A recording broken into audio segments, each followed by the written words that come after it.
সব কেটেই ফেল। এত গাছ রেখে কি হবে আমার? এই গাছেদের জন্য বাগানে জঙ্গলের সৃষ্টি হচ্ছে, আর মশার সংখ্যাও বাড়ছে। এদিকে রেখে কি লাভ?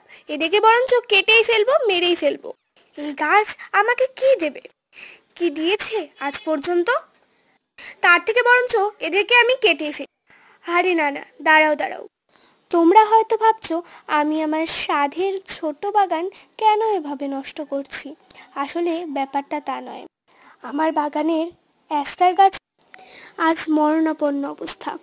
প্রথম দিকে ভালো ফুল পেলেও যত দিন যাচ্ছে ফুলের সংখ্যা একদম ছোট হয়ে যাচ্ছে, যেমনটা তোমরা দেখতে পেলে।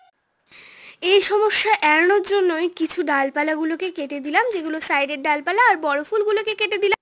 তারপর ফাঙ্গাসাইড হিসেবে হলুদ লাগিয়ে আমার হ্যাপি ডান্সটাকে তো তোমরা দেখতেই পেলে। এরপর ক্যামেরাটা বন্ধ করতেই যাব, তখনই নজরে পড়লো একটা তুলসী গাছের। হ্যাঁ, রঙ্গন গাছের নিচে বেড়ে চলা সেই ছোট্ট তুলসী গাছ। আরেকদিন এটার ভিডিও শেয়ার করবো খন। আজ চলি, দুগ্গা দুগ্গা।